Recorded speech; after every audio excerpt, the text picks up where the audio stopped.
Hi, welcome to another edition of 7 Pinballorama. Last time I was here and doing a video, I had all these plans, but then the world went crazy. And everybody's quarantined and nobody's doing anything and everything's at a standstill. And now is like the absolute worst time in the world to try to open up an arcade. So all of my plans are on hold right now for that. We're just going to kind of wait and see what happens.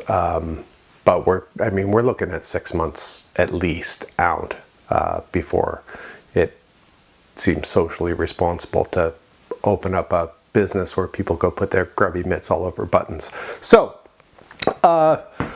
what's the video about? So I had an idea. It's cold outside still here, but we have a lot of days where it's quite sunny, and in the windows of my house it gets quite warm inside. Just from all the sun, because that's kind of how the sun works.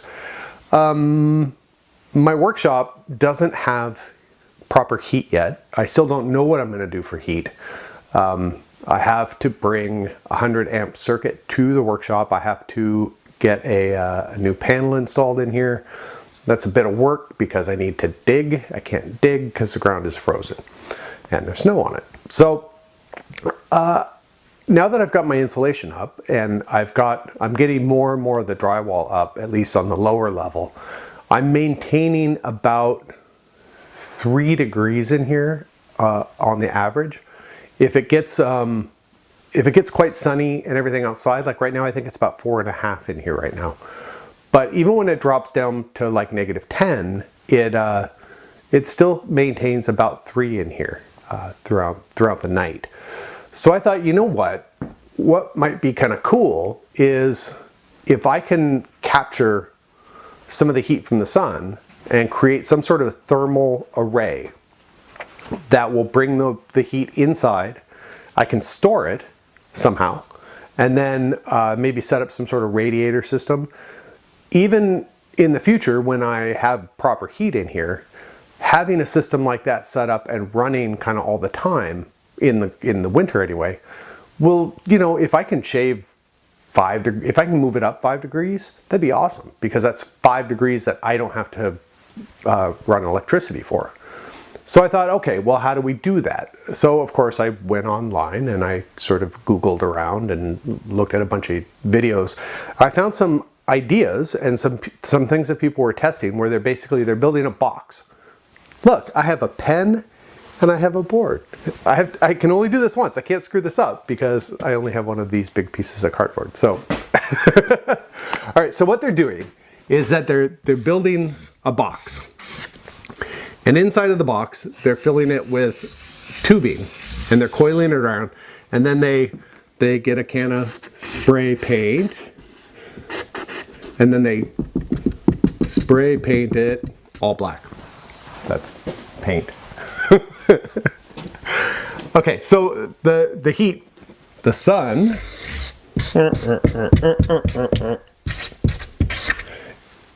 it heats this. You have a couple of pipes. You have a pipe going this way, and you have water flow going this way, and a little pump. I don't know how to draw a pump. It would actually be on this side, wouldn't it? On that side. I can't screw up. And then over here, you have a bunch of water. And actually the pump is in here. A submersible pump goes up to the outgoing. It pumps, coils through here, gets heated up, comes back in here. And then ideally, this water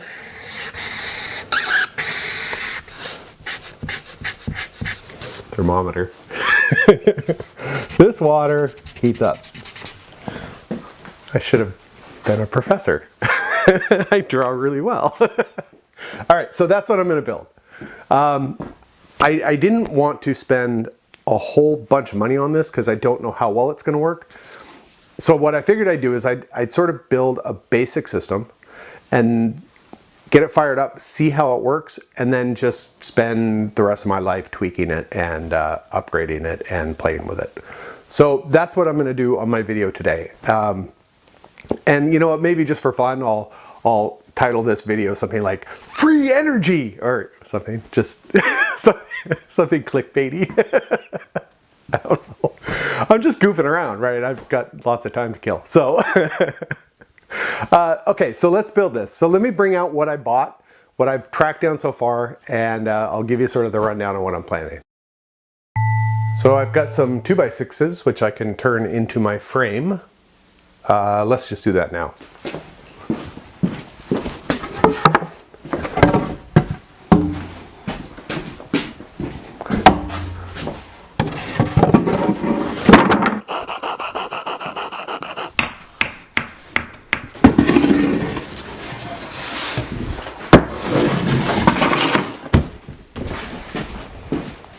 I found this double pane insulated glass panel at Habitat for Humanity for like 20 bucks, I think. So I built the frame based on that. This is some black tubing that I found at Home Depot, 20 bucks I think for this one as well. I think it was originally designed to go down into wells, not bundled up like this, you unroll it. I have some blue and red PEX tubing that I can use, so I'm going to have blue going to the panel and red, ideally for hot, coming back. I have a 55-gallon drum. This I got out of a laundromat, so it just had laundry detergent in it. I can just rinse it out. Don't drink out of it. But this should work for that. I actually got 5 of these because I want to catch rainwater for gardening and things. So if this works, I can actually expand this out by just joining 2 of these barrels together. I'm putting this, and I'll show you in a minute, I'm putting this under the stairs, and I have room in there for 2 of these. So we'll start with one, see how it works. I got this little, it's a 12 volt DC pump, and I got this on Amazon for I think like 12 or 13 bucks. I'll put a list of how much I've wasted on this project, so you can kind of see if you want to waste your own money and do this. I went with DC because if this whole concept works, then I can get a small solar panel and I can run the pump off of the panel. So the sun will be doing kind of double duty. It'll be pumping my water and heating my water. And then I also got these little cool things, and you'll see a close-up of it when I put them together. These are temperature controlled relays. They will switch on and off the power based on your temperature settings. So I can set these, I can put the thermometer out in the panel, and then when inside the panel, when it gets to be, let's say 20 degrees, it'll kick the pump on and it'll start pumping water. So I'm not pumping cold water like at night. I'm not filling this, cycling this thing around and filling this from warm water or hot water to cold water. So that'll be pretty cool. And then another thing I thought about, which I might be jumping ahead of myself, but I don't know what the summers are going to be like here.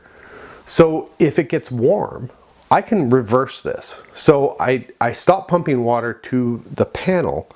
I actually take some pipe, bury it in the ground, cover it with dirt, and then fill that with water. And so what I'm doing is I'm cycling the water and I'm cooling it underground and cooling this.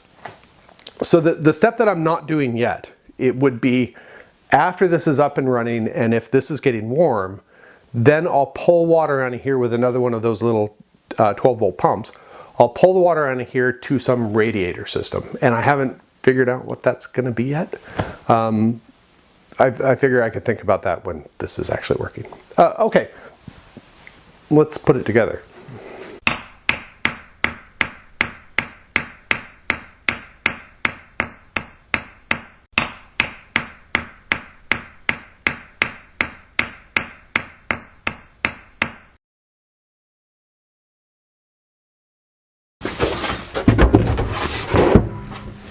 Okay, barrel under the stairs. This is the panel with the back on it. I need to build a stand for this, and I need to get it up as high as this barrel. It's going to sit just on the outside of the building over here. It's be about 10 feet back. 10 feet will keep it out of the shadow of the building all day. I had a marker out there, and I was kind of keeping an eye on it, moving it around. So I've got that part figured. I figured out where I want to put it. Apparently for this part of the world, what we want to do is have our panel at about 60 degrees pointing south. that the sun kind of stays lower on the horizon in the winter. So using my quick angle finder dealabob, this is at 60, so I have to come up with some sort of frame to keep it at this angle, but the bottom has to be about this high. Maybe I can go a little bit lower because it goes up back there. The reason why I need it so high is because I want all the water to drain out of this when the pump stops. I don't want to store water in this overnight, because if it drops down to -10, all that water is going to freeze. It's going to take it so much longer to cycle up. And then also, if it does freeze and I get the pump going, it will hit a dead end because it may take it a while to melt. So the idea is that when the pump stops, everything gravity feeds back out and into here. That's why it needs to be up high. So let me figure out a frame. So I didn't notice when I was doing this, but when I moved the camera, I hit the lens and knocked everything out of focus. So this section, the next section, the section after that, and probably everything else that I've ever filmed will probably be all screwy. I apologize in advance. It's already done. There's nothing I can do about it. I will be issuing refunds. So send me your receipt and a self-addressed stamped envelope, and I will cut you a cashier's check. So I decided not to paint the inside of this right now. I decided not to paint it black, just because if this whole thing ends up being really stupid, I want to be able to reuse the wood, and I don't want it all hosed down in black paint. So what I'm going to do is I have some black tar paper left over from another project. I'm going to use that first. We'll tack that in there. We'll staple it in. We'll cut it in place. And if it all works, then we'll go ahead and get out the black paint. But we'll do this for now.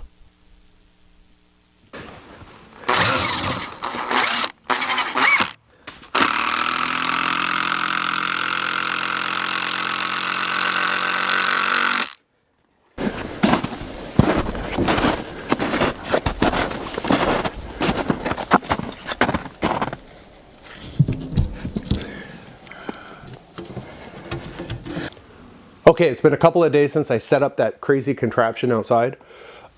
We've had some really, really sunny days, and it's gotten quite warm, like up to 6 or 8 degrees, you know, like bikini weather. So I've been going out and I've been checking. I haven't wired it. I haven't plumbed it into the system yet. But I've been going out just to see what the temperature at the box is doing. And the temperature is getting up to 72 degrees Celsius, which is pretty good.